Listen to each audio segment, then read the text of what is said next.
And since so many folks from the public are here, we're going to make sure, come on in, please. We're going to make sure This we conference start will on now be recorded. time. So I'd call to order this Thursday, August 21st, 2025 meeting of the Underhill Planning Commission. Does anyone on the Planning Commission have any changes to the agenda? No. Is there any public comment not related to what we're going to talk about during the bulk of the meeting? Something completely unrelated to sawmills or ADUs or anything? Nope. Okay. Okay. So that takes us to the public hearing on proposed amendments to the Underhill land use regulations to accessory dwelling units, sawmill and portable wood processing operations, event venues, and recreation trails. So I wanted to just open with a few logistical comments for everyone.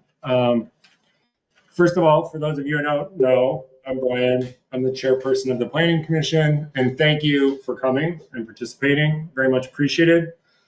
So my requests are these. Let's all try to be nice to each other to begin with. I know there's differences of opinion, but we all are neighbors and live in the same town.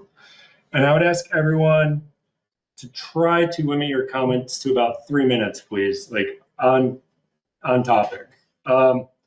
If you go over to 3:30, we're not going to throw you out of the room, but there's a lot of people, and I just want to make sure everyone gets a chance to express their opinion. So I'll keep track on my phone, and I'll kind of give you the signal when you're at about 3 minutes, and then if you could just try to wrap it up, please, just so everyone can have their voice heard. And the way it's going to work is we're going to go accessory dwelling units, then sawmill and portable wood processing operations, then event venues, then recreation trails. Larry is going to give, our what are you, interim planning? Town planner. Interim town planner, and person who makes the Planning Commission function, is going to give an introduction to each one of those, just so everyone knows what we're talking about. I'm sure you already do, but.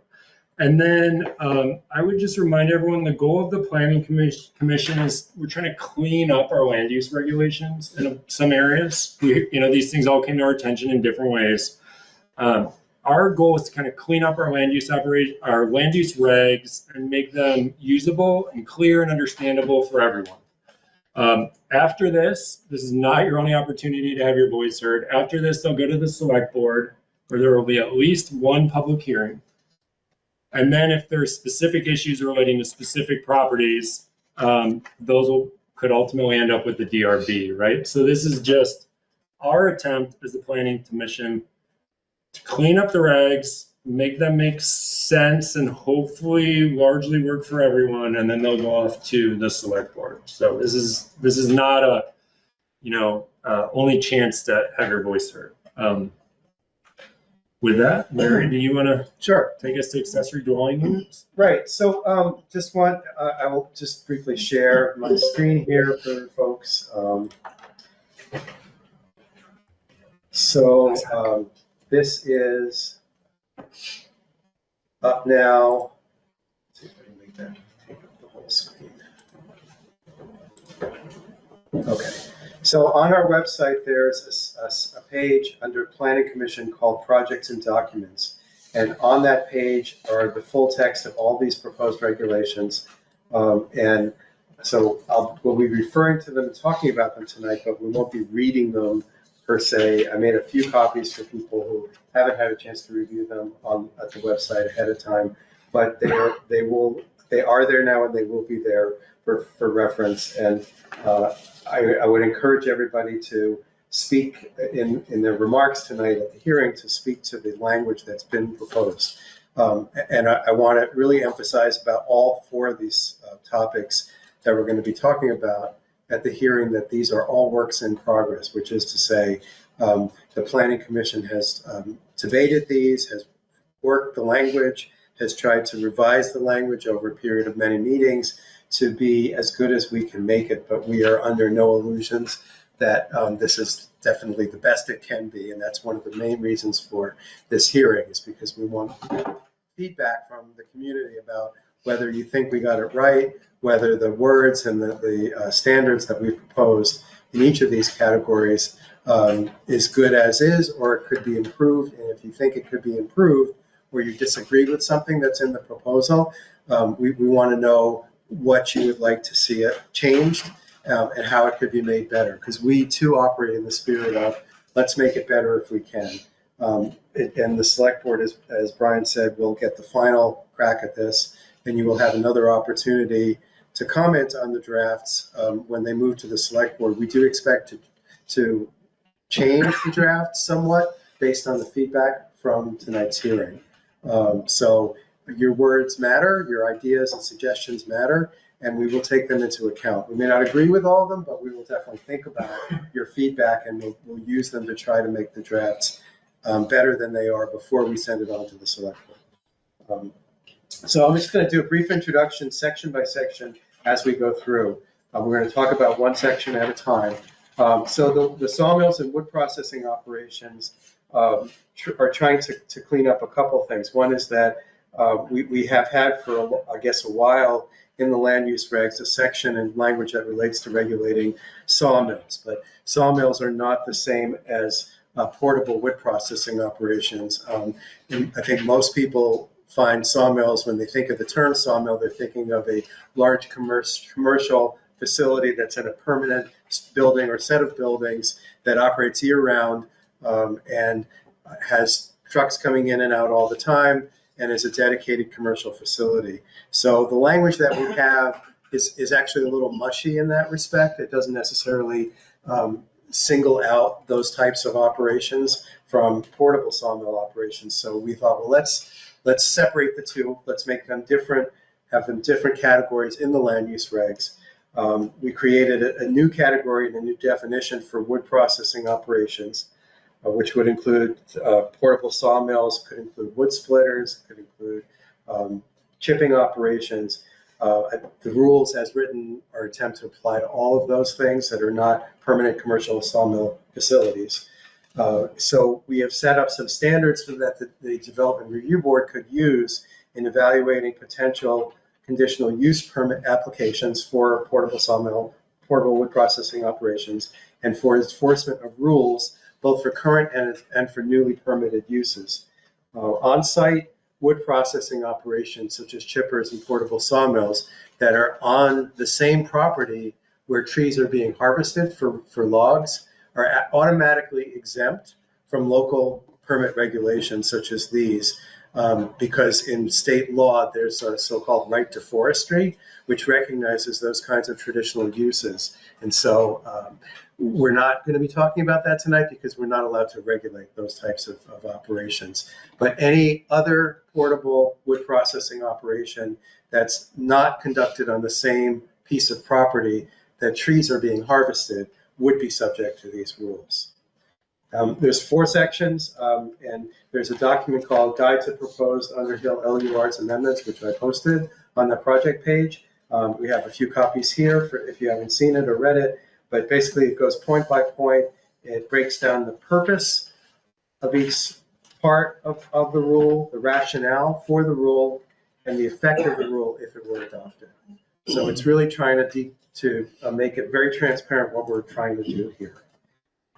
And I will stop there and invite people to speak up and share what they think about the draft of sawmills and wood processing operations. If you haven't, thank you, Larry. That was much better said than my bit. Your comments definitely matter, and we're very much open to making changes out of this meeting tonight.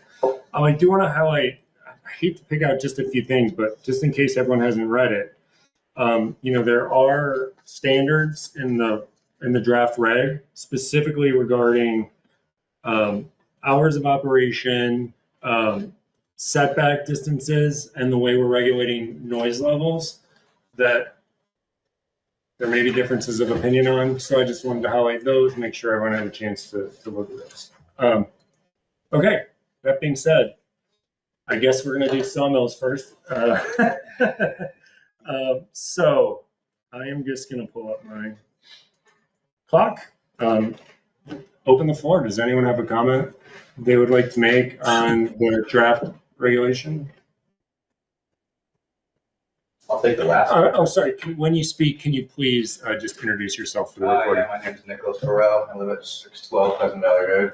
And I'll take the last comment of the room if possible. Thank you. Oh, you want to go last? Yeah. Okay, your comment is you want to go last. Got it. Thank you. Definitely have something to say. Anyone else? Dave, I see you guess look I'll like go you want to make first. a comment. Yeah. I was going to pick last. That's fine. Okay. Well, you I'll got agree. first. Yeah. All right, I agree. On PC meeting, February 14th, 25, I identified the physical property wood processing operation as a problem, noise problem, and everything else. The two houses adjacent to that were Sikorsky and Vogel, and they were respectively 300 and 320 feet from the processor in operation. And it was unacceptable. It was over noise ordinance levels. I'd like to make sure you understand that. And then subsequent to that, the wood processor was placed near our house, Sills, state of Sills, sorry. And at 300 feet, I noted noise levels at 57 and 70 decibels and 1 to 3,000 hertz of pitch, which is many times more than the regs allow. So, and the distance is important. In the meantime, wood processor is working at Tisbert's now. It's 2,000 feet from my house. I can hear it. It's not a problem. It's 1,200 feet from Frost's house.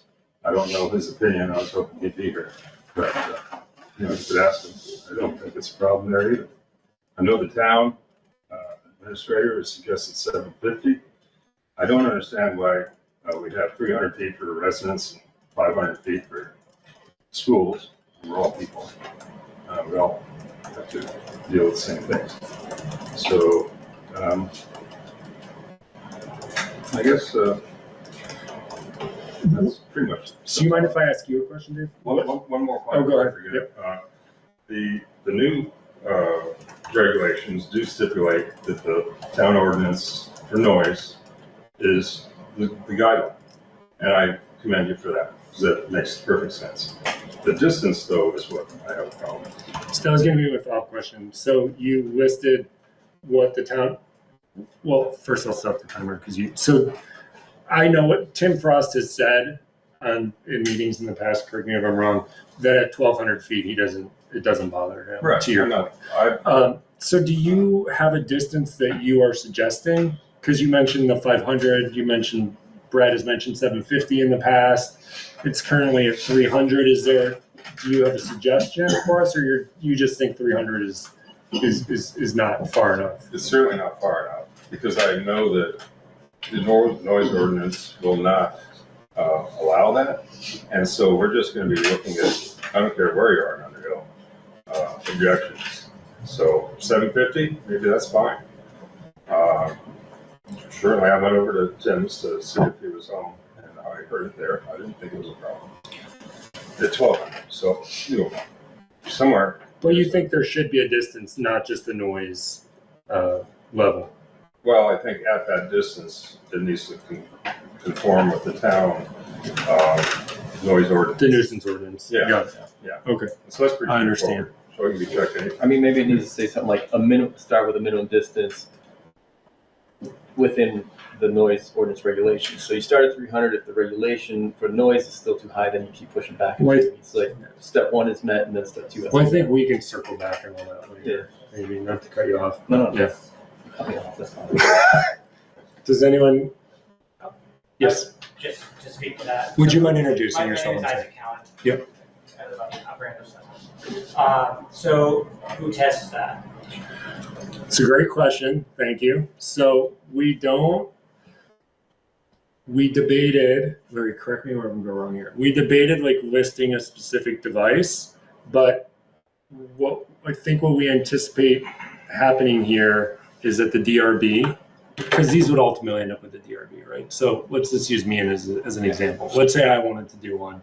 I applied, I ended up at the DRB. I think me as the applicant, I would have to demonstrate to the DRB using presumably a reasonable, commercially available device, whatever, right? Like a good, like Not a telephone, like a decent one, not a right? telephone, but an actual. Yeah, real device. For- And the DRB would come out and I would, we'd go and we'd measure it together. As I'm assuming that's what Charlie would end up. Right, right. And there is a section at the end here that's perhaps not essential, but at the end of the draft, there's an enforcement section which sort of is a reminder that once a wood processing operation is been permitted, that it's up to the zoning administrator to enforce the town's nuisance ordinance and to enforce the terms of the permit that's granted.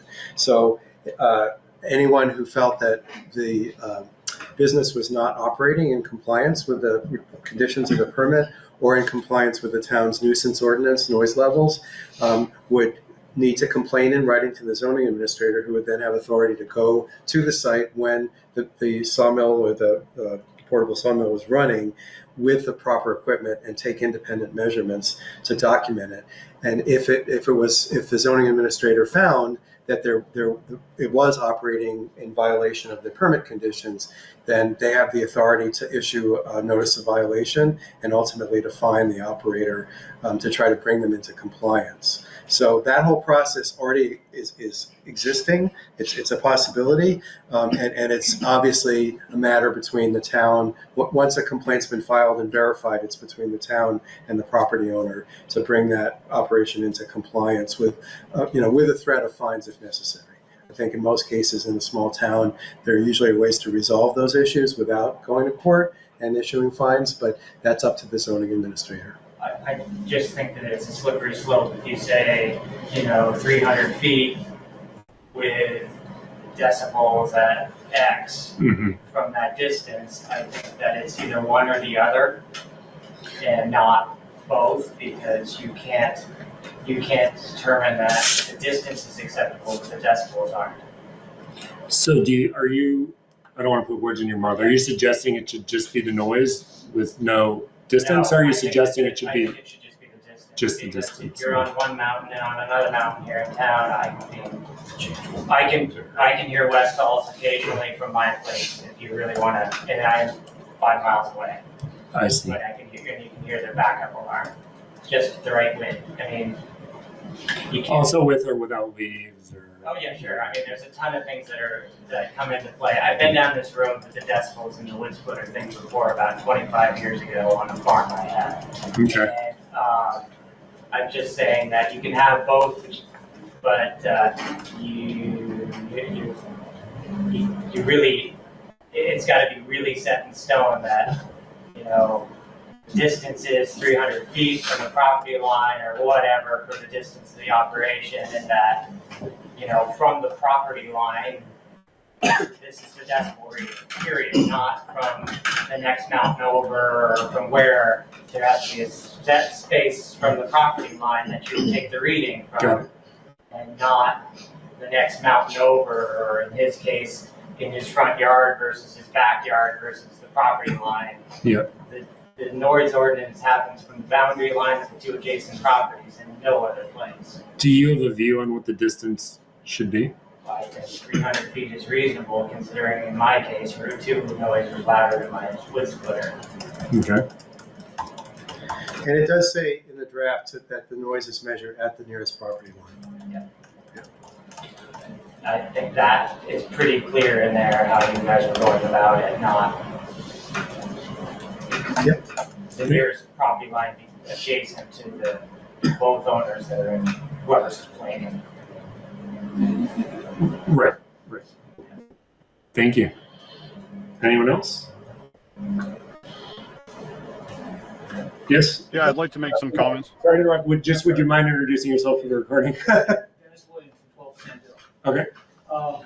I would have to agree with him because in any given time, when if the wind's blowing or the trees have leaves on them, or there's so many different factors. In order to achieve the correct decibel, you have to have the proper conditions. Most decibels are measured in a given area that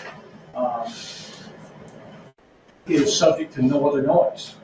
And so if, the distance, I think, is the big one. Come up with a number that works. Now, I've been at Gordon's and I measured from the property line to 300 feet in, and there's still probably 50 to 60 feet from the property line to the house. And so you add that, you've got another 350 feet, or another 50 feet to that. And then to where the processor was going to be, you have at least another 50 feet. You're talking 400 feet from the noise generation to the actual house in question. And so I think 300 feet is more than adequate. I'm not there, but I think Gordon has taken decibel readings. But like I say, a decibel reading can vary. You can do it today, you can do it tomorrow, and get 2 different decibel readings. So I don't see how the decibel reading can be a factor in this equation. And it has to be, a set distance, or it's not going to work. Because the leaves are on right now. In a couple months, they're going to be gone. You take the decibel reading now, take it another month, you're going to get a totally different reading. So, Thank you, Dennis. For now. Well, thank you. That's a great point. So like if you guys were trying to roll this through, that should be done when there's no leaves on, when it would be the loudest. The reading. Yeah. Oh, sorry. Could you introduce yourself again? Yeah, thank you. Yeah. I'm Heather Sikorsky, 612 Pleasant Valley. I am strongly opposed to this being changed at all. I don't think that we should be here. I think it's a little absurd at this point. And not to bring up everything in the past, but Brian, it was you, I believe, that you admitted at one of the planning commission meetings that this was on the agenda because Gordon asked for the regulation to be changed. Oh, Gordon brought it up. That's no secret. That's how we learned about it, right? Right, and because, his business wasn't working with the current regulations. Mm-hmm. And as one of the people who this would really affect, being the neighbor, as well as Dave Sills and his family and, Russ Vogel and his family, we're strongly opposed to this. I don't see why it's just we're gonna change it and have it work because it's muddy was the word that was used prior. And really he just needs it to work for him. And that doesn't feel like a valid reason to change something to me. Thank you, Heather. Thank you. Evan, and then I'm gonna specifically, Russ, you'll be next. Someone in the room had their hand up, and then you're up, Russ, if that's okay. Evan, go ahead. Evan Blum, 50 Cloverdale Road in Underhill, and I support this motion. And one thing I'd like to, bring up is I feel like if we start on this slippery slope of reducing noise, how long until we're not allowed to run a chainsaw on the weekends? How long until we're not allowed to have a gas-powered lawnmower? Because those make noise as well. I feel like we're limiting ourselves to basically electric silent equipment in a place that starts tame such things.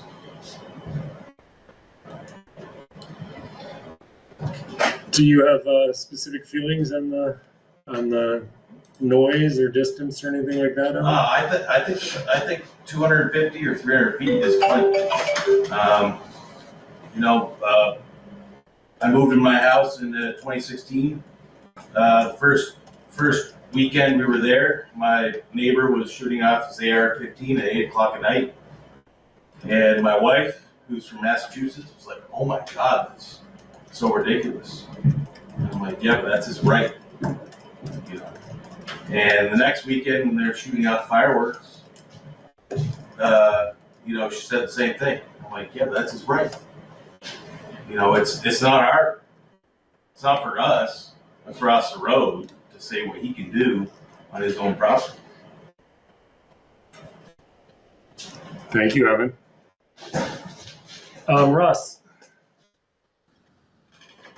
I'd like to make some comments on Russ, draft sorry, here. sorry to interrupt. Would you mind just introducing yourself for the recording? And then go ahead. Yeah, Russ Vogel, 611 Pleasant Valley Road. Go ahead, I'd like Russ, to make please. some comments on the draft that you got, starting with definitions in Article 11. You have wording in there of temporary, and I think that the Planning Commission needs to define temporary, and I think it should be limited to 6 months.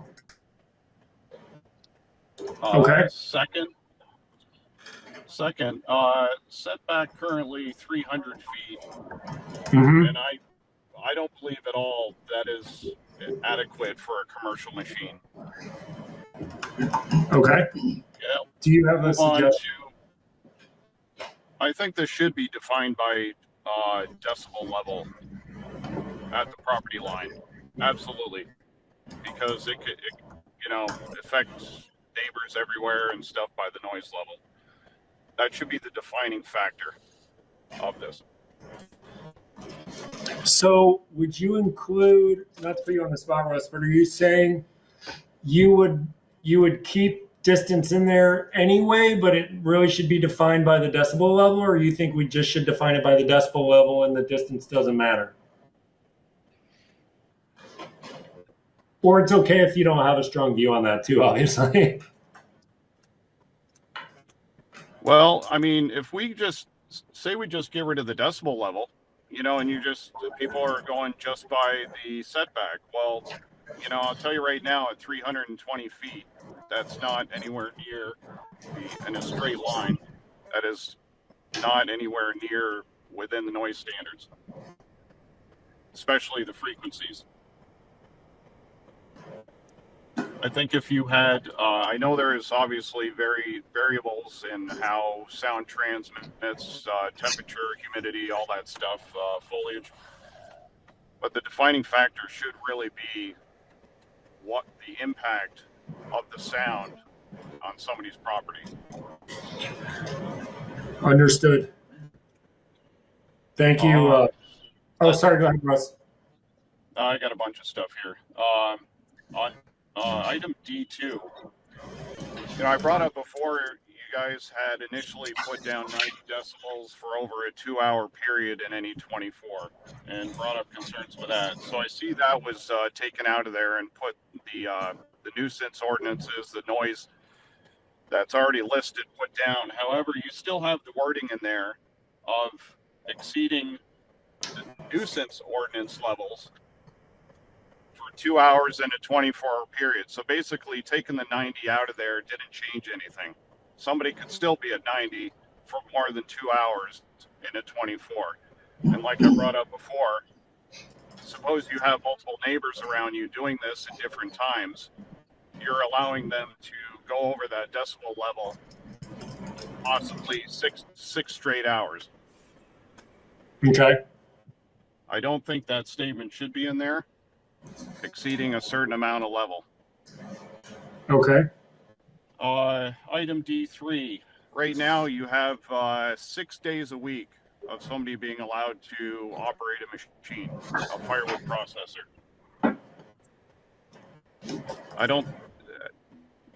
How many days a week are we going to allow somebody to do their operation? I don't have an answer for that, but I don't think we need 6 days. You're allowing time on Saturdays, on the weekends. I know a lot of people typically are home on the weekends. Not everybody, but I think five days is enough. Okay. Also, if this is covering all firewood processing, then I think there should be a separation of personal use versus commercial use. And the reason for that is the commercial is having, the length of time it's operating the noise level coming from a larger unit. For example, Gordon is currently sawing down next to the Tisbert's farm. While the noise level isn't a problem, it's totally acceptable that distance away, and I'm not even sure, it must be over 2,000 feet. Totally acceptable. Today I could definitely hear the saw ringing due to the frequency of that. Okay. So an operation and a commercial machine where you're trying to get through a lot of wood and sell it and get a lot of product out is a lot different than somebody just in their backyard splitting a couple cords of wood for their own personal use. There's going to be more truck traffic, more noise, and all that stuff going on. So I think it should be separated somehow. I don't have any answers on how, but okay. And that being said, just given the input on that, I am not in favor of these changes going on as well. Okay. But if they were to happen, I just want to make those comments about that stuff. Understood. Thank you for the feedback, Russ. You're welcome. Can you pull up the online screen so I can see if Yeah. Sorry, Larry. Does anyone else have any comments? So Matt Ellinger is his hand up. Oh, Matt. Sorry. Go ahead, Matt. Hey, thank you very much. Matt Ellinger, 497 Irish Settlement Road. I appreciate everybody trying to get some clarification on this, and I think it does deserve some clarification. I also think that being able to use our land to support our means and needs is part of why we all are here. And inhibiting our neighbors from pursuing their livelihood isn't what we ought to be trying to do. Granted, there are situations where we are finding a great nuisance in those around us. I think there's this discussion. I appreciate it all in trying to find some balance, and I would love to see the enablement of my neighbors to be able to use their land and prosper on it as they see fit. That's all. Thank you, Matt. Anyone else? Oh, well, you wanted to be last, right? Okay, Gordon. There, like a couple of people have said, there are a lot of variables to noise. Wind, foliage on the trees, elevation, humidity, stuff like that. It's been said. That being said, my busiest year I did 325 cords. That was the year before all the neighbors started complaining. That was 79 days that it took me to do 325 cords. Last year I did 52 days. It takes an hour and a half to cut 3 cords into my truck. If you average that out, I mean, obviously some days are going to be longer because the wood is different going through the processor and stuff, but that's 125 hours for 250 cords. That's a 3-week timeline if you were to do it from start to finish. This isn't going to, number one, if this all goes through, and I do get a permit from the DRB, it wouldn't be every minute of every hour that is allotted to operate in. It would be an hour and a half in the morning and an hour and a half in the afternoon on the days that I have orders. Last year I did 59 days. The year before that it was 78 days. It's not all year round. I don't cut in the winter. It's too hard. And, it's the setbacks. I mean, you could do 300, you could do 700. At 700, you could get the same noise rating that you get at 300 some days. I mean, it all depends on the wind and all that. You're going to have to find a happy medium. The Republicans aren't going to like the Democratic candidates. The Democratic candidates aren't going to like the Republican candidates. It's being able to reasonably use your property with respect to your neighbors and on both sides, it's give and take, coexisting, and working together so that every taxpayer in town can utilize and make a living. And the last thing is if it goes through the select board and this does get voted as a bylaw, there's still a DRB meeting that has to take place for a permit process that may not even get approved. I get that people don't like the processor, but the only reason I keep pushing and fighting after this much is because that feeling and that look in people's eyes when you pull in with a load of firewood and they know they're going to be warm that winter is why I keep doing it. I could sell it and make 200 grand off my equipment right now. A log truck, processor, delivery truck, and whatever else, and just live high on the hill and warm and not do a thing but take the lint out of my belly button. But it's those people that I'm helping that are throughout the town of Underhill, Jericho, Essex, Richmond, Jeffersonville, Cambridge, Waterville, Belvedere, Westford. It's those people, those homeowners that are finding it harder and harder to find blue-collar people to cut their firewood for them because they don't have access or lots big enough to cut their firewood off of, that they can call and have a dump truck come up and bring them a load of wood and they can stack it and season it and throw it in their fire to keep warm over there. It's a Vermont tradition. It has been since this town was founded.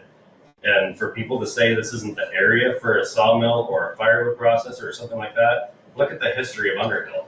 Pender Sawmill was right in the Kellner's field, and there was logs galore in there. There's beautiful pictures of just saw logs everywhere. And we need to get back to our roots and stop complaining about things that, can be reasonably worked out. Thank you very much. Thank you, Gordon. My name is Nicholas Burrell. I live at 612 Pleasant Valley Road. I strongly oppose any change to these regulations.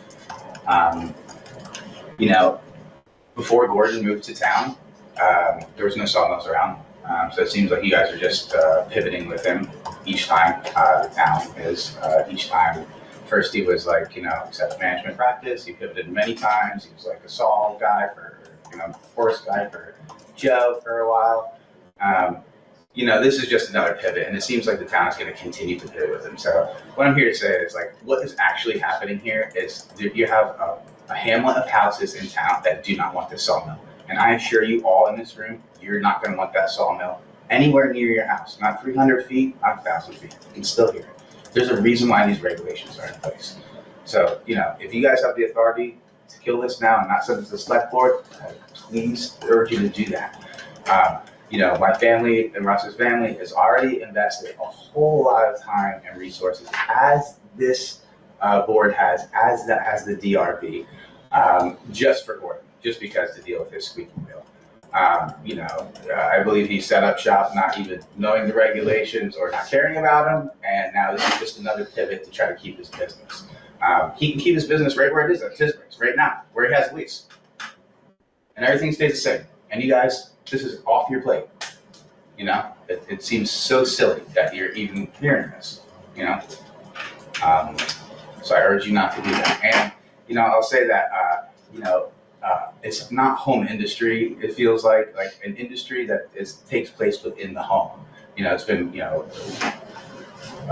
compared to other things that wood processing that might take place inside the home. That's inside the home, or inside someone. That's home industry. This is not home industry. It's outside. Not anyone in this room wants a sawmill near their house. Not at 1,000 feet, not at 250 feet. So, I will say that. So you change the laws. Hopefully somebody doesn't come next door to you and do that. And what about, you're talking about rights and stuff. What about my rights as a property owner? That's going to do something to my property value, and our enjoyment of our land. And you can keep your business right now where it is. And this can all go away. And that's what I begged to do in the first place. But, here we are, a long time and a lot of resources burned later. So, please do not let this go to the select board and keep the regulations where they are. There's a reason why they're in place like that. And I don't see any of the other wood processors in town here supporting this. He is right there. Yeah, he is. He is. I am right there. So They're all here. Yeah. you guys to shake up again. So, the people that you're having a sawmill like him complain about the noise at all? I don't know, you can ask him up there. You know, and the regulations are in place for a reason, you know, like. Yeah, but I'm exempt, but because I operate off my own property, but I do basically the same thing that, Sure, and I'm sure like maybe if you would have known that in the first place or something, you might have not have tried to set up shop like unregulated and stuff. So, and also this is not in a scenic, it's a scenic and preserve. You mean the Mount Mansfield? It's neither of those. It's not scenic or preservatory in nature at all, you know. So please do not change these regulations. Thank you very much. Thank you. Yes. I want to comment on that gentleman's. Westall's Sawmill, same thing, just down the road. I'm up on a hill over there every day, clunk, clunk, clunk. I hear it all the time. Does it bother me? No, it doesn't bother me. Greg Walker, up on the hill, same thing. He's been doing it for 20, 30 years. Westall has been too. They've been doing this, it's their life work. I understand property values, I understand all of that. But people have to have the right also to make a living. And the only reason that we're here is because people have fought for us, like Gordon, like me, and a lot of other people, men and women, so that we can come in here and complain. And, you know, we all gotta get along, we all gotta figure this out, but noise is noise. Saturday, Sunday, Thursday, Friday, Saturday, I'm no back, I support the guard over there. But at 10:30 at night, boom, tut, tut, tut, tut, tut, tut, tut, tut, every freaking weekend. And do I complain about it? No, because there's no time clock on war. These guys, men and women over there, are trained to protect us, to give us our rights so that we can be here and voice our opinion. And he's trying to make a living, and everybody seems to be giving him a hard time because he's making a living, making a little bit of noise. 300 feet, 400 feet, whatever you make it, he doesn't cut in the wintertime, leaves are off the trees, there's no noise. He cuts in the summer, when his equipment isn't going to get ruined, so give the guy a break. Thank you, Dennis. Can I say something? Yeah, you're allowed. Does anyone else, before you say anything, does anyone else have, are there any other? Can I just add one tiny thing? You may. You know, we purchased our home, it was not set up next to us. We would not have purchased a home with that sawmill next to us. That is a huge point that's being missed here. I highly doubt that the same would be true for the Vogels. So if that were the case, and you went to view a home and you're hearing that, wow, I want to enjoy my property outside, maybe this isn't the house for us. Mm-hmm. That's something that shouldn't be overlooked, in my opinion. Understood. Thank you. Good. I would second that as well. I wouldn't have bought my property where I have, even though it's one of the nicest pieces of land I've ever built on. And also, I'd like to just submit this. I've heard a lot back and forth about distances. That's a survey map. The distances between us and Williamson. Thank you, Dave. Yeah, there's no need for a tape measure. Okay, thank you. I see. Okay, Jeff.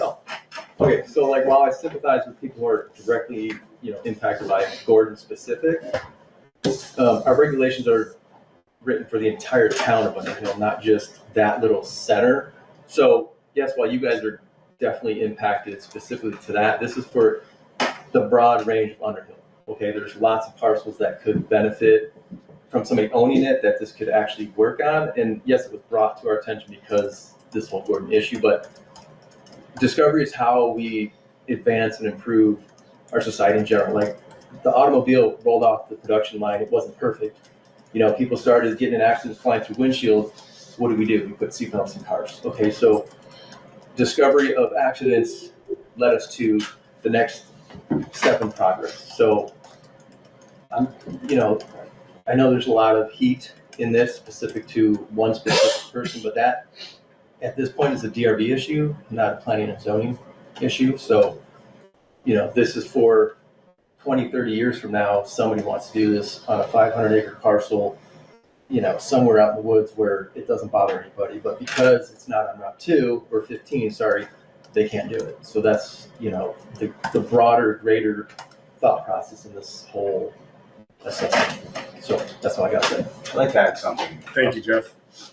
Yep. So unless someone, so we'll wrap this up. Unless, Nicholas Burrell again. I don't know what the event venue thing is that you guys are hearing on today, but most event venues to make that kind of noise have to put in a permit each time.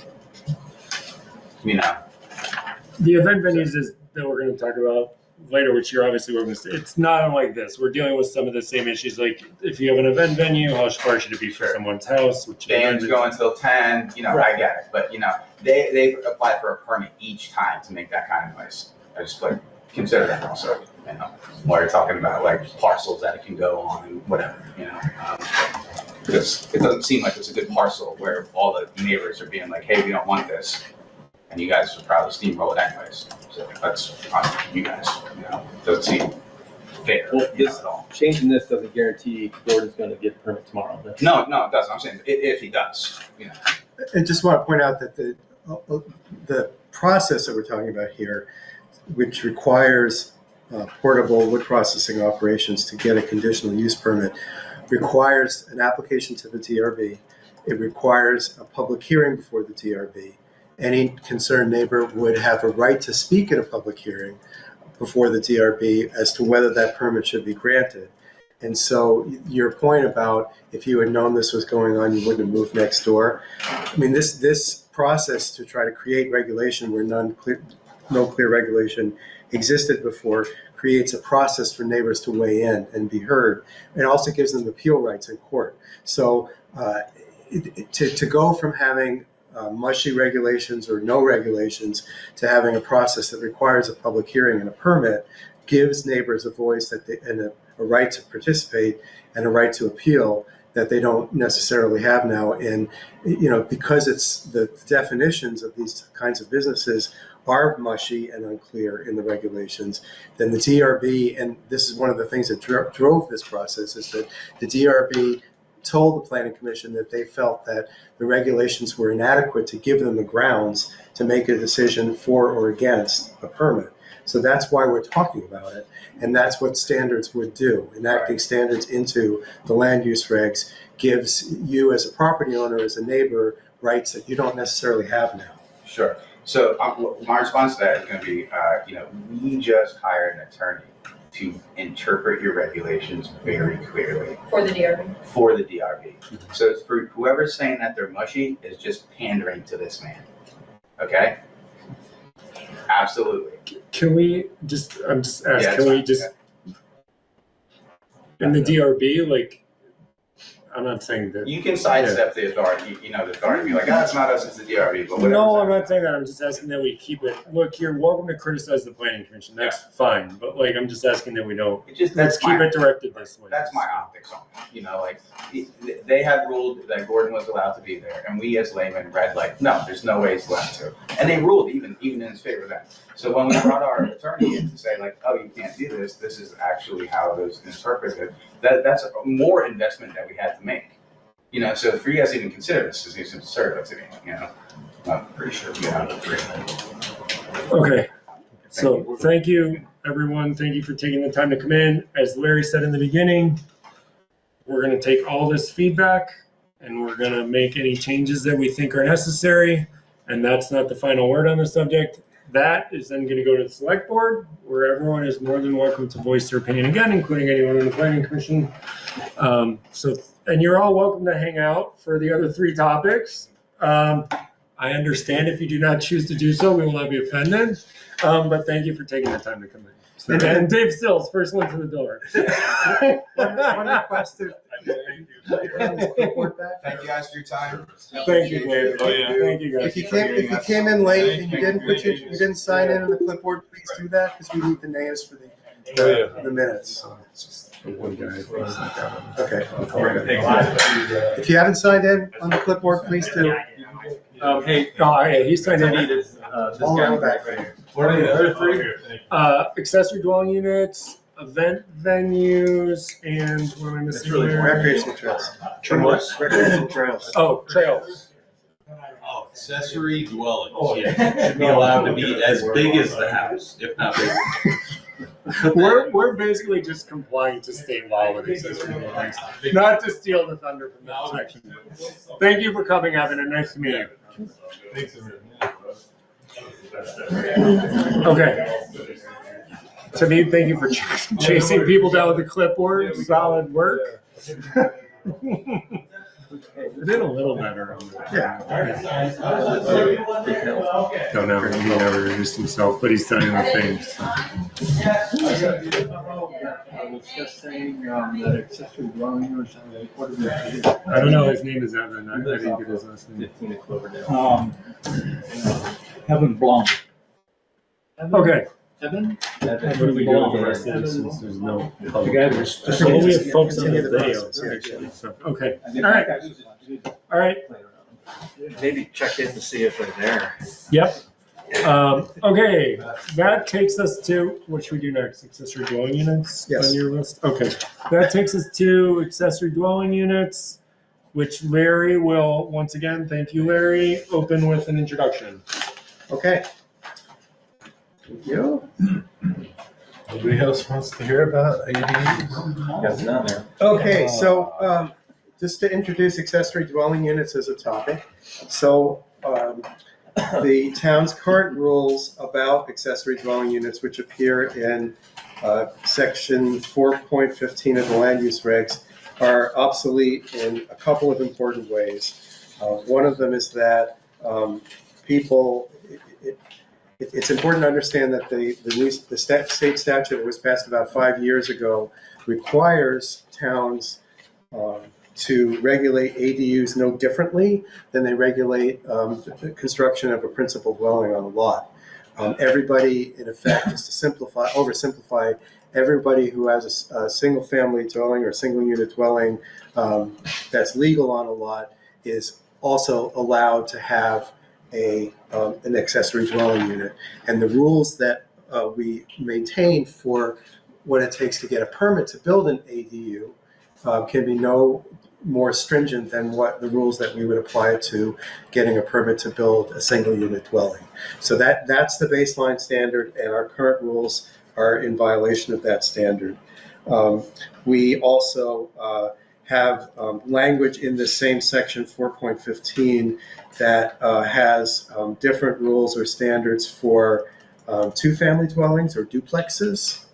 And state statute has changed that basically outlaw single-family dwelling zoning in the state of Vermont and require towns to allow two-family dwellings to either be built from scratch or to modify single-family dwellings into a two-family dwelling such that there will be no different than what would otherwise be allowed for a single-family dwelling. So the proposal here before us would give the DRB standards to follow that are up to date and in compliance with state statute now, and would also, most ADUs would be able to build with just a zoning permit. Our current rules say that if you wanted to build a detached accessory dwelling, you have to come before the DRB for conditional use review. That goes away because it's not legal anymore. So the zoning administrator would be authorized to issue permit applications for ADUs for the first time. That would change. And that we would also allow some exceptions to these standards as drafted in a situation where the physical layout of the property might make following the rule of the standard exactly unfeasible or impractical. So if somebody, for example, wants to build closer to a setback or wants to build something that's slightly non-conforming, an ADU which doesn't quite fit on the property as the setback standards require, they can come to the DRB to ask for a waiver. If somebody sees a need to have a separate driveway for their ADU then versus the existing, reusing the existing one for the house because the ADU is separated by some distance from the house, they can do it only with a waiver from the DRB. So there's an opt-out process that the DRB gets to say thumbs up or thumbs down for each of the requested waivers. And that's pretty much the overview of what we're proposing. Would you mind bringing up the GoToMeeting screen? Yes. Larry, in case we have any. Is there any public? Yes, I'll just I know make you one have. thing. Oh, you should go first. You're right. Go ahead. Just David. one additional statement. Larry covered this very well, so I don't need to say anything about what he was said there. But I would want to mention that the 400-foot requirement that we're adding here for accessory dwelling units is not something that the state has required. It's a separate regulation, a separate restriction. So I just want to point that out and leave it to that for people to comment on. So you're saying we're slightly above this, like we're slightly more strict than the state, is what you're saying? The state has no regulation regarding the accessory dwelling unit being within a certain distance of the primary dwelling, none. So, but this that we're proposing does add that restriction. So that's something that I just wanted to point out. Is there any public comment? Oh, has everyone? No public comment. Oh, okay. Online? Go ahead, Matt. Sorry. I concur with that 400 feet classification. It is an over constraint that is agnostic to a variety of various property constrictions that may exist, and I think over constrains what an ADU can be. That's all. I don't quite understand. He's just Are saying. you in favor of that? Or Yeah, not? that's fine. I am not in favor of the 400, but I do not think it should be constrained to any distance as long as it's on the property. Okay, great. Thank you. Thank you, Matt. Roy. Yes. Yeah, I just want to make a couple comments. I'm not in favor of it either, and I haven't been from the start. I guess that's something maybe we should all discuss together. And also, maybe Larry could clarify what a waiver is. I think I know what it means, but I just think some clarification on that would be helpful. Sure. Yeah, so there is a section of the land use regs, I can't quote you the exact section, but it's in the procedures that says that the DRB has an opportunity if somebody wants a variance from the dimensional standards or if they want a waiver from the dimensional standards. And that gives the DRB the flexibility upon request from a property owner to grant a specific waiver, and I think it's up to 50% of whatever the distance is specified in the dimensional standards. They have the authority to grant a waiver. The difference between a waiver and a variance sound very similar, but the difference is that the criteria for a town to grant a variance from the dimensional standards in state law is very, very strict. There's a five element test for granting a variance, and almost never will you find a situation that meets all 5 standards. So if someone asks the town for a variance from the standards, the answer is almost always going to be no. Whereas a waiver gives the DRB the flexibility to go, if it says you have to be set back 100, your house has to be set back 100 feet from the property line, and somebody says, well, 100 feet out is in a ravine, this property. And so I would really like to respect the town's desires here, but I can't get any further away than 70 feet from the property line. They can go to the DRB and request a waiver from 100 down to 70 feet as the place where they build their house, and the DRB can say yes. They have the flexibility to do that. So that it's a separate application.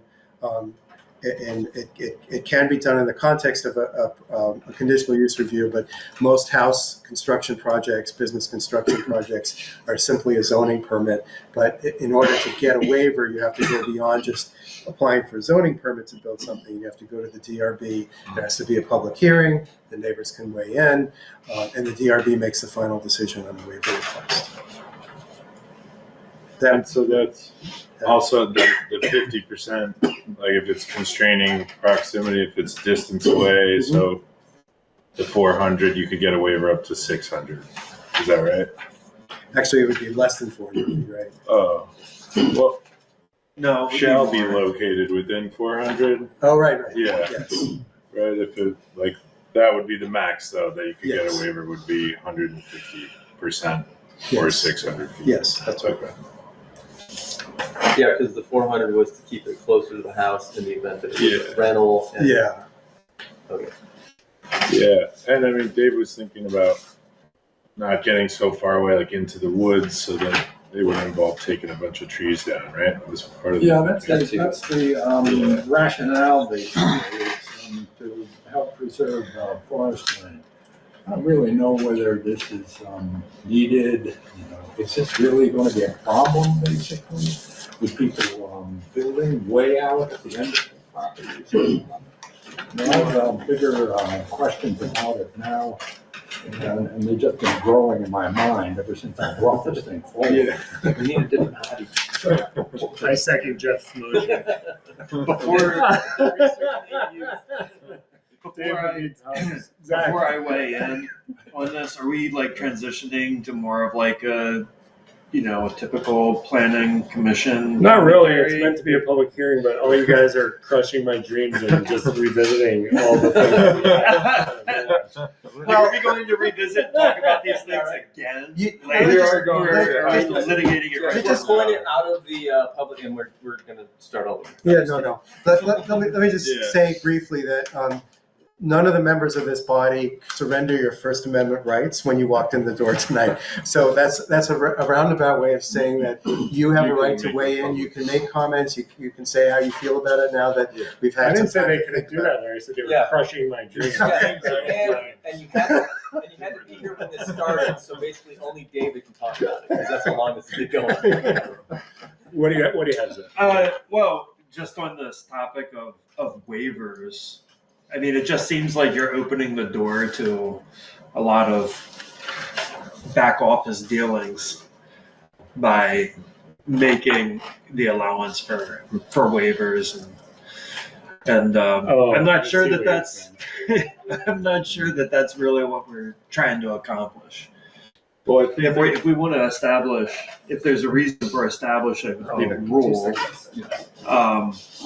you know, I'm in favor of harder, firmer rules versus rules that, you know, you can request, what do you call it? Variance? A waiver. A waiver. That you know, if Exhibit A knows Exhibit B, and Exhibit B is on the DRB, and they can get it approved. And if you live next door to Exhibit A, that's your tough luck. I think if you calculate the 150% or some value, like that maxes out at that. So if it's 400 times 150%, then it's 600 feet max is all the more you could possibly go. Like if something comes out that's 1,200 feet, then you're like, yeah, something shady happened here. Yeah. So, but the waiver would still be subject to that DRB hearing. Right, and we're talking about, you know, I don't know exactly what the fee would be, but you know, it might be a $200 fee that you have to pay to get the hearing before the DRB, and the town has to warn it, and you know, the neighbors are notified. So I mean, it's not like we're pulling wool over anyone's eyes here. We're actually queuing up a process that is transparent. It's all public record. Public paperwork record. that should be in a folder. That's right. Yeah. Granted, if it makes it or not, you never know. But yeah, and the DRB, as members of this commission do, has a responsibility to avoid conflicts of interest by recusing themselves from a discussion where they have personal, financial, or other property interest. So, you know, I was just going over today with Brian the page on our town website that says what the planning commission's rules of procedure are is blank, and that like what? I'm sure that somewhere in our town files, there's a draft that was adopted at some point in the town's history that pertains to how the planning commission needs to conduct itself. But will make it my personal mission to resurrect that and bring it back to this body and make sure that we all look at it, update it as necessary, and then sign off on it, including, agreeing to conflict of interest restrictions on our own. I just signed one of those. I would Just as agree long with as you my in some insurance aren't respects. restricted. But, I would only agree if the rules are very simple and there are not a lot of them. Yeah. But we've got a huge plethora of regulations, basically, and the situations around the town are so variable with properties, such as they are, that you can end up you can't do something here. Yeah. So I think the waiver is an important thing to have. In my experience, doing like land development for longer than I care to, is things become so bureaucratic, which, all cities as they grow become that things become so black and white that you're like, well, pigeonholed into this like nonsense where kind of variances or conditional use, special use, whatever you want to call it, kind of gives you like that one avenue to get back into the gray and be like, listen, man, like this bureaucratic stuff is insane. My property is not, beholden to these things because of X, Y, Z. Can we use this doorway to like bring rationale back into, back to the table? So that's how I do it. But I also think like the amount of ADUs that are going to go out there in this town specifically, like 400 feet probably isn't an issue. So it's probably just like, kind of like Matt said, it's kind of agnostic. It's like, it's kind of maybe big deal, but it's probably not a big deal because it might happen once, twice before we die anyways. Yeah, Matt, did you have something else? Or maybe his hands just... I think it never went down. Okay. Yep. Nope. I'll put it down. Sorry. Oh, no worries. Thank you, Matt. Matt. Sure. Yeah. Anyone else, or is that it on ADUs? Okay. Thank you. All right, on to the That next takes one. us to event venues. Yes. Right. Yeah, event venues.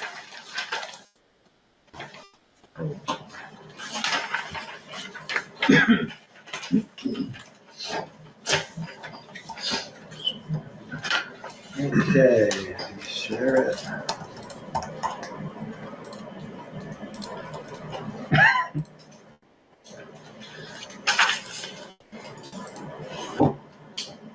Okay. All right, so event venues. This is to create an approval process and review standards for a new type of commercial use in town, dedicated event venues. So some people may be familiar with the Mansfield Barn, just across the town line in Jericho. That's the kind of commercial use we're talking about. Right now, there is no language in the land use regs that addresses this specific type of use. And I think anybody who's been to a wedding or other event in this type of facility is probably familiar with the basic concept of it. So you have a large space that can be used for multi-purpose space for different kinds of events, weddings, receptions, conferences, poetry readings, etc. There are all kinds of different possible uses, but they have some features in common, which is to say they have provision for adequate access off a town road or a state highway. They have provision for parking on site that for the numbers of cars that would be expected for an event that meets the capacity of the hall. They would have lighting for after dark use. They would have runoff and site management to make sure that if in a serious rainstorm that the whole parking lot didn't wash away. There would be a provision for adequate septic, et cetera.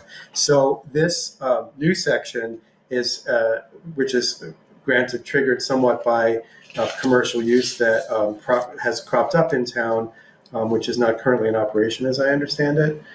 Yeah, but this is to recognize that there might be multiple business owners who would want to create this type of an event space in Underhill, and and included in that category would be folks that used to have dairy farms, which are no longer in operation, where there's a large empty barn sitting there, and they think about how there's a popular trend towards people wanting to get married on farms and barns, and so they might want to repurpose or do an adaptive reuse of a barn into that type of facility or commercial structure. So this is to allow that type of business to come forward and go through a local regulatory process to get the necessary permits to do so. I just think it's important to note here that there are state laws that pertain to operation of these types of facilities, which are pretty strict standards in terms of occupancy limits and fire safety and septic rules. So the effort here by the town is not to supplant the state standards, because those still will apply to these types of operations. An owner of an event venue would still have to go to the State Division of Fire Safety and get the necessary permits, and still have to go to DEC to get their septic permits. But this is rather a local process that, again, with conditional use and site plan review, gives residents of the town the opportunity to weigh in as to whether this type of use is compatible with the property, in their opinion, as a neighbor, or as someone who lives in town who would be driving past something like this on a regular basis, to make sure that people are cool with it. They know about it. It's all publicly disclosed. They have the opportunity to come to a public hearing and vent any concerns, ask questions, etc., before a local permit is granted. So the operator of this kind of facility would have to go to the state to get their permits, and then would also have to go through the town. Probably they'd go through the town first to make sure that they had permission to operate here, and then they'd go to the state to obtain the necessary permits. That's my summary. Thank you, Larry. Would you mind popping the go-to meetings right now? Sorry. Does anyone have any comments on this? Does anyone on the planning commission have any? No, we've been through this pretty thoroughly, I think. Okay, Larry, you're back up on trails.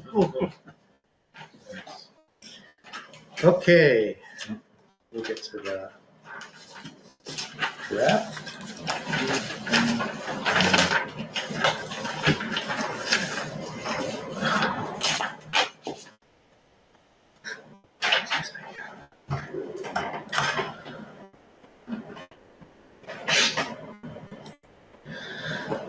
Okay, so this draft came about because questions came up about a particular property with trails crossing it, about whether the trails needed permits, especially in connection with stream crossings.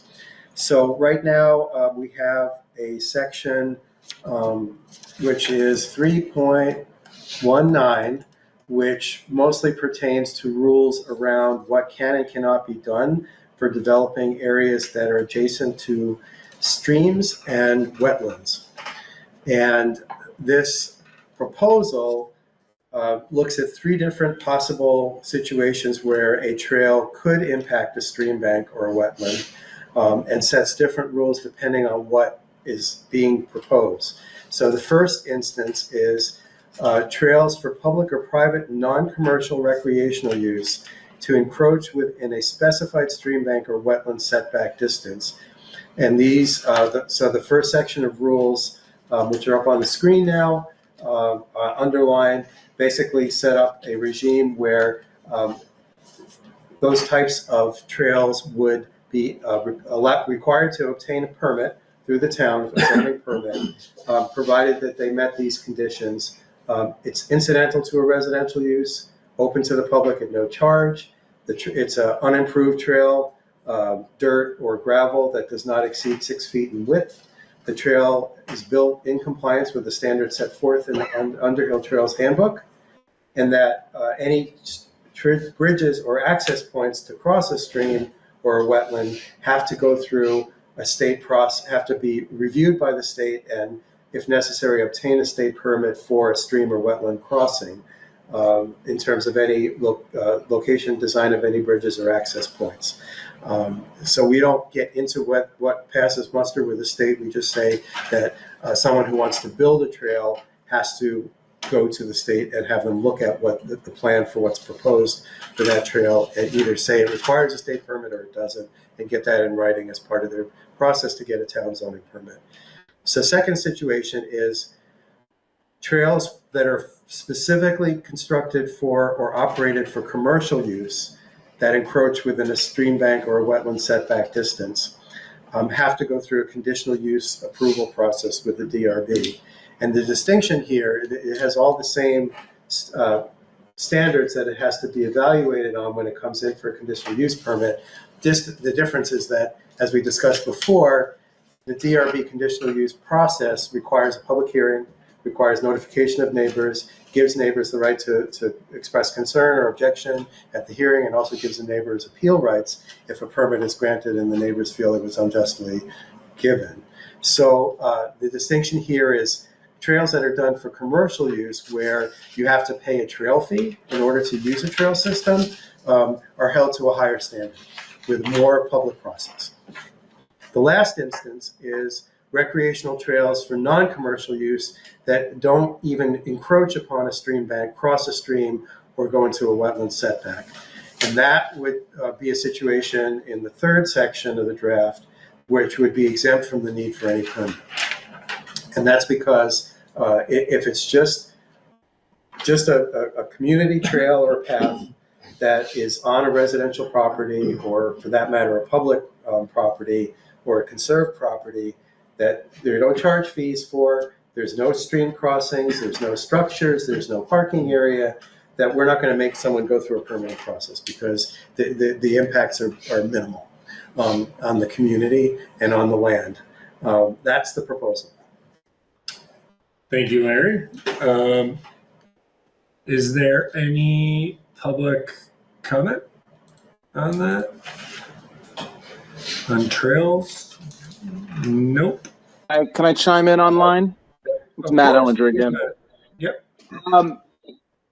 Maybe I missed something at the beginning, but would this potentially have any influence over any of the mini mountain biking trails, the BRMBC or VNBA trails networks that interact and operate in Underhill? Those are technically a pay-to-play situation, and the trail work and implementation of those trails is fantastic for the community, and I would hate to see any negative impact on that. Great question, Matt. We specifically discussed it. This is no big secret. This came to us because of a conflict involving the BRMBC, and we wanted to clear up the regs to avoid conflicts like that in the future.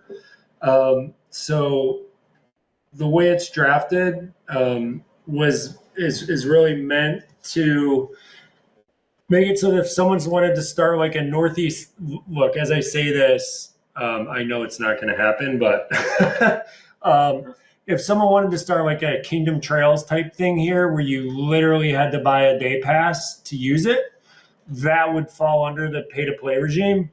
But someone like BRMBC, where you can join the mountain bike club if you'd like, or you can not join the mountain bike club and you can ride the trails in either one of those scenarios, that would not be covered, to answer your question. So BRMBC would not be affected by the pay-to-play regime here. That would be if someone wanted to put in a Kingdom Trails style thing, which is highly unlikely in Underhill, but nevertheless, we decided to cover it. So what happens when the BRMBC last weekend hosts the Tour de Valley, a pay-to-play event hosted on BRMBC trails in Underhill? Well, the trails though they're not pay to play, right? Because like so I live across the street. The event is. Well, I could have ridden the trails the day of the Tour de Valley if I wanted to, without signing up for the Tour de Valley and without riding in the Tour de Valley. You see what I mean? So that's where we think the distinction. I know BRMBC hopes people will join and support it. And to be clear, I belong to BRMBC and I support it, right? But like, I don't have to. I could choose not to join BRMBC and I could just go ride the trails as much as I do now. So that's why we think we're good. We did talk through what you're bringing up, though. We're trying to draw a line between local mountain bike clubs and folks who wanted to open a Kingdom when you go ride the Kingdom Trails, you literally have to buy a day pass for like $65 or whatever, however much it is. But whereas you don't have to do that here. So we thought that was the distinction. Hopefully we do it. Is that the primary goal of the update? To prevent a pay-to-play scenario? No. The primary goal was just to clarify the rules to avoid conflicts in town, like the one we had that came up with BRMBC and a town resident. The pay-to-play came up because to be honest, I don't remember exactly how it came up. It just came up as part of our discussion, like, well, what if someone was going to start, like, you pay $100 and like thousands of people were coming to Underhill to ride the trails. It seems like that system should be subject to different rules than just like a local mountain bike club. So that's how it came up, if I remember correctly. Right, and important to put this in the context. The rule as written applies mostly within the section having to do with stream and wetland setbacks. So this is actually more of an environmental protection driven initiative in that we're saying that, normally we're very strict about controlling any land uses that involve development of land closer than 50 feet to the edge of a stream bank or to the edge of a designated wetland. And so we're saying we're making some very limited exceptions to that rule and constraining those uses as it relates to trails. And, often with stream crossings or access to streams, there are already existing trails. So we recognize that in most cases, if the trails are unimproved and they've been in place for a long time and they're not causing any significant damage to the stream ecology, it's fine. The problem comes about when you harden trails, when you build bridges, when you build parking areas that bring a lot more people, a lot more traffic. And so the two of the three of these sections of this standard only relate to what happens within proximity or within a stream setback or a wetland. And that's where we want to be careful and regulate those uses so they don't do any damage to the aquatic habitat and to the ecological functions of the stream and the wetland, which are increasingly important in this time of climate change, to have the resilience of protected stream banks and protected wetlands, because they serve important ecological functions to keep the rest of us safe. Thank you, Larry. Hopefully that answers your question. Not to mention that the state could come in and say, restore the wetlands. Yes. Sure, yeah, there's state rules that apply, right? Yeah. So it's a buyer beware situation. By saying that they have to go to the state and have a review, we're potentially saving them pain of having to endure enforcement at the state level for something that they shouldn't have done, that they did anyway. Yep. Anyone else? Nope. Okay. That moment. Well, first we're so close, David, but first we need to approve the August 7th Planning Commission meeting minutes. Can we, before we do that, can we close the hearing for me? Oh, yes. So I just officially close the hearing? Oh, well, I think it is best to have a motion to. Okay, I will make a motion that we close the public hearing on the proposed amendments to the Underhill land use regulations. Is there a second? Second. Thank you, Bart. All in favor? Aye. Roy, are you in favor? Yes. Yeah. Okay. Did anyone have any questions or comments on the August 7th Planning Commission meeting minutes? Nope. Does someone want to make a motion that we approve those? Someone named Bart? So moved. Is there a second? David, all in favor? Aye. David, Yes. is there any motion you'd like to make? Oh, yes, I would. What would that be? Motion to adjourn. Thank you, David. Is there a second? Second. Zach, Aye. all in favor? Aye. Thank you for attending and for all your comments, Matt. Thank you, Matt. And everyone, have a great night.